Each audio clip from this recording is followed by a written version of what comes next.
What's up guys, my name is Chuck, and if you're into graffiti or any other graffiti related stuff like spray paint or markers, then you should most definitely subscribe to our channel so that you won't miss any of our videos. So Photoshop in real life, huh? I hear you think? Well, before I explain that, first a little side note. To do this video, I need some graffiti on the wall. I know there is enough place next to these throw-ups, but I'm also the one who painted these throw-ups. So I go over these throw-ups and there will be no other angry graffiti artist.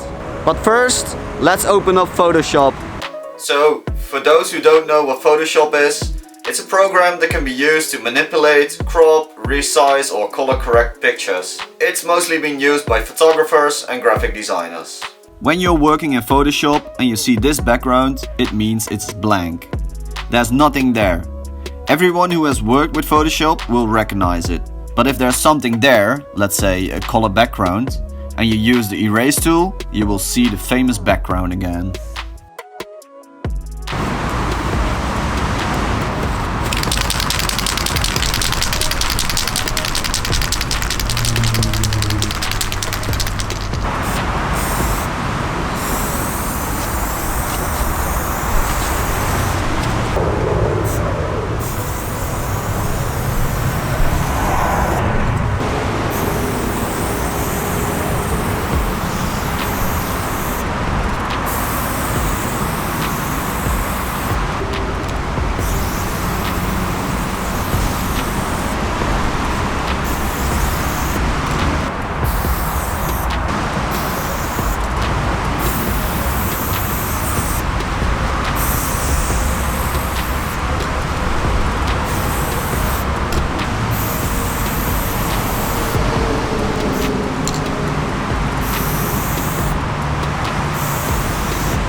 So as you can see on the wall behind me, I literally erased the paint that was underneath it, or the graffiti, the throw-ups. And now I'm gonna add the little gray squares that are gonna make it look like it was erased in Photoshop. For this, I made a little stencil at home. When I add things to a piece, I work from left to right. But this time I'm gonna work from right to left. Why is this? So I can hold the stencil in my left hand because I paint with right. And this prevents me from going with my hands in the freshly painted gray.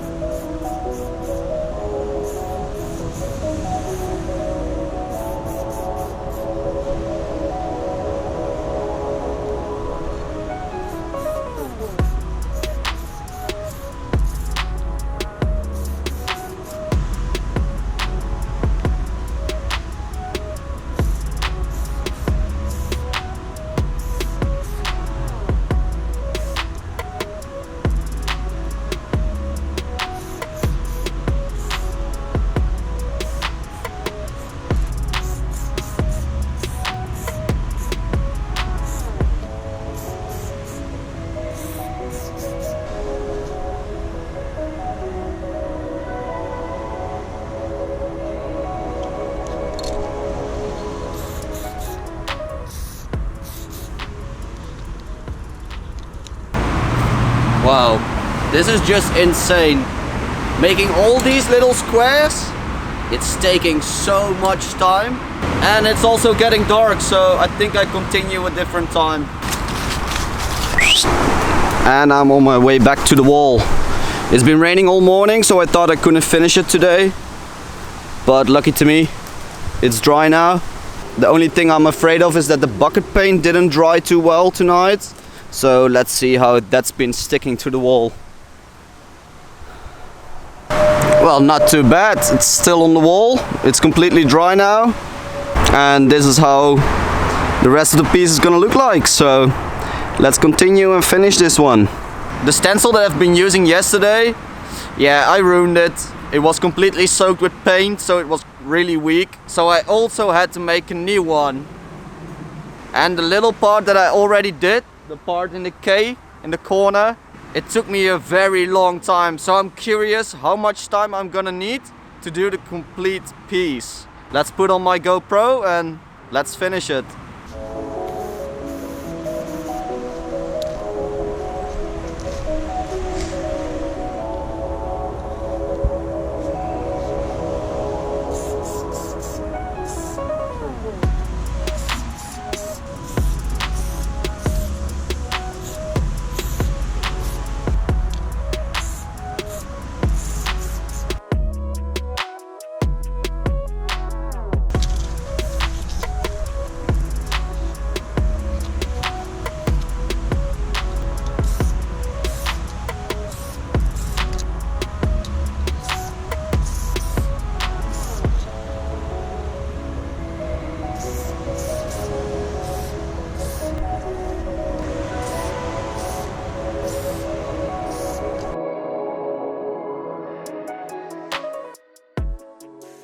It took me almost 45 minutes to finish all the rest of the squares. I'm never gonna do this again, or at least not with a stencil like this. Next time I'll be laser cutting my stencils because this is just horrible. But I finished the piece. Let's go into the details. So I'm almost done. All that's left to do is that I'm gonna give it a little white outline, and after that I'm gonna give it a little drop shadow. This drop shadow will be on the inside of the letters. This way it will look like it's been erased in Photoshop.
So I'm finally done. Never again without a decent stencil. But I'm pretty happy with the final result, so definitely let me know in the comments down below what you think of the piece.